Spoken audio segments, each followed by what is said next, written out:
Iran में जन सैलाब उमड़ पड़ा है। कहा जा रहा है कि ये लोग आयतुल्ला सैयद अली खामनेई की ताकत हैं। आज ईरान में 22 बहमन मनाया जा रहा है। ये वहाँ की 1979 में हुई इस्लामिक क्रांति की सालगिरह है।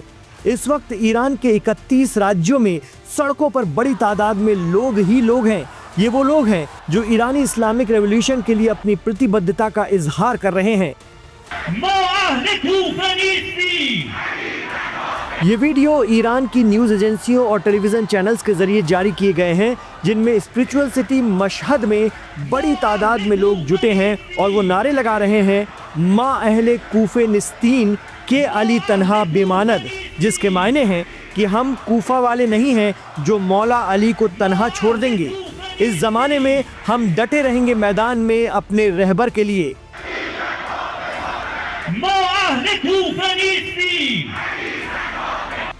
ये वीडियो है काज़वीन शहर का। भारी बारिश के बावजूद लोग अपने रहबर के समर्थन में छाते लेकर बाहर निकल आए हैं। इतना ही नहीं, ईरान के मेट्रो स्टेशनों में महिलाएं और पुरुष, साथ ही नौजवान बड़ी तादाद में जुट रहे हैं। ईरान के झंडे हाथ में लिए पुरजोश अंदाज में नारेबाजी हो रही है। और तो और ट्रेनों में, पुलों में, अंडरपास पर, सड़कों पर लोगों का भारी जमावड़ा है और हर तरफ इस्लामिक इनकलाब के समर्थक नजर आते हैं। कहा जा रहा है कि दिन के आगाज के साथ ये तो अभी शुरुआत है, शाम तक ईरान की सड़कें पट जाएंगी।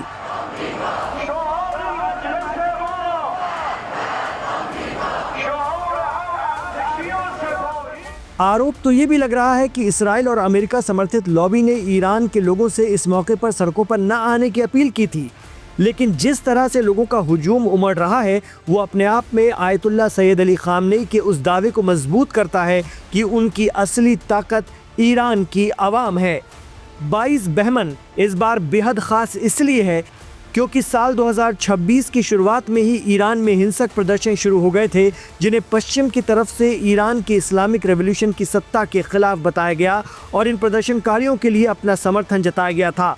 इतना ही नहीं, प्रदर्शनों के बहाने से अमेरिका ने ईरान पर हमले की धमकी दी थी। न सिर्फ धमकी दी, बल्कि उनका जंगी बेड़ा USS अब्राहम लिंकन ईरान के करीब आकर खड़ा हो गया और दोनों तरफ से एक दूसरे को ललकारा जाने लगा। वहीं ईरानी सशस्त्र सेनाओं के चीफ मेजर जनरल अब्दुल रहीम मोसावी ने कहा है कि लोगों का हुजूम बता रहा है कि लोग अपने ईमान से दुश्मन को मायूस कर देंगे। अब देखना होगा कि ईरान में लोगों के इस प्रदर्शन को देखकर क्या अमेरिका और इसराइल खामोश रह जाते हैं या फिर ये कोई बड़ी जंग की चुनौती है।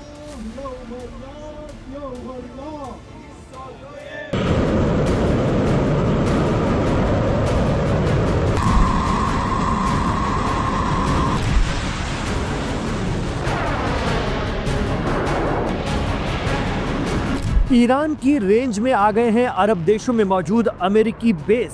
जी हाँ, एक रिपोर्ट में खुलासा हुआ है कि ईरान की खुर्रम शहर और सिज्जील की जद में अब पूरी तरह से है मिडिल ईस्ट के अमेरिकी एयरबेस। 3000 से 4000 किलोमीटर तक हिट करने वाली ये मिसाइलें तबाही का सामान बनेंगी अमेरिकी बेस के लिए। मिडिल ईस्ट स्पेक्टर की एक खबर के मुताबिक अभी ईरान ने अपनी SRBM मिसाइलों फतेह और जुल्फिकार की मारक सलाहियत का ठीक से खुलासा भी नहीं किया है। एक्सपर्ट कहते हैं कि ये मिसाइल तो कहर ही बरपा देंगी। AFP के जरिए जारी किए गए मैप से पता चलता है कि मेडिटेरियन सी में ईरान से 2000 किलोमीटर दूर तक के अमेरिकी बेस ईरान की मिसाइल की पहुंच में आ गए हैं, जहां खुर्रम शहर और सिज्जील आसानी से अटैक कर सकती हैं। इसके अलावा इमाद और गदीर 1 की रेंज में ईरान से 1700 किलोमीटर दूर मिस्र में मौजूद अमेरिकी एयरबेस हैं और मिस्र से सटा हुआ है इसराइल। अब आते हैं 1400 किलोमीटर की रेंज में, जिसमें फतेह 1, हज कासिम और खैबर शिकन जैसी ईरानी मिसाइलें तबाही लाती हैं। ये इलाका रेड सी पर मौजूद अमेरिकी एयरबेस का है, जो पूरी तरह से ईरान की जद में है। इसी के अंदर कतर, जॉर्डन, कुवैत और बहरीन में मौजूद अमेरिकी अड्डे भी आते हैं, जहां अमेरिका के हजारों फौजी तैनात हैं। अब आता है ईरान की मध्यम दूरी की मिसाइल डेज़फुल का नंबर। जो 1000 किलोमीटर की रेंज में मार करती है। इसकी जद में सऊदी अरब में मौजूद अमेरिकी एयरबेस आ जाते हैं। आपको बता दें कि डेज़फुल एक स्मार्ट सतह से सतह मार करने वाली मिसाइल है। ये मिसाइल जुल्फ़कार मॉडल का उन्नत संस्करण है और ठोस ईंधन का इस्तेमाल करती है। देखा जाए तो पूरा मिडिल ईस्ट ईरान की मारक मिसाइलों की रेंज में आ गया है। कुछ जानकार तो ये भी कहते हैं कि ईरान अपनी मिसाइलों की असली ताकत या मारक क्षमता नहीं बताता है, बल्कि वो वक्त आने पर अपने दुश्मनों को सरप्राइज करता है। जो जून 2025 में हुई 12 दिनों की जंग के दौरान दुनिया ने देखा था, ये पहली बार था जब इसराइल का कोना कोना ध्वस्त हो गया था और इसराइल को पहली बार एहसास हुआ था कि कोई ताकत उससे भी बढ़कर है जो उसे भारी नुकसान पहुंचा सकती है। यही वजह रही थी कि 12 दिनों की उस जंग में अमेरिका को भी कूदना पड़ा था और ट्रंप ने बहुत अच्छा लड़ा, अब जंग रोकते हैं कहते हुए इसे बंद कर दिया था, वरना इससे कई गुना ज्यादा क्षति अरब देशों में मौजूद अमेरिकी बेस और सैनिकों को पहुंच सकती थी।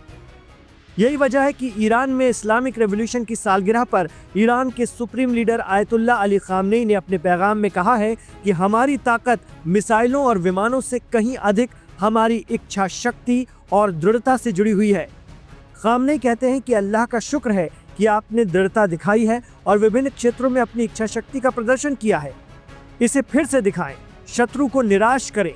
जब तक दुश्मन को हताश नहीं किया जाता, हमारा देश महफूज नहीं रहेगा।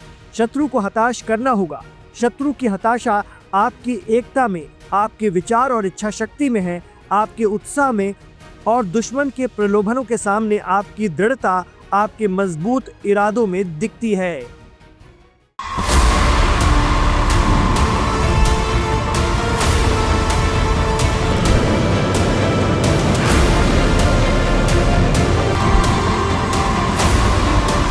मिडिल ईस्ट में गहराते सैन्य तनाव और अमेरिका के साथ जारी तनातनी के बीच ईरान के supreme leader ayatollah Ali Khamenei ने एक अत्यंत कड़ा और रणनीतिक संदेश जारी किया है।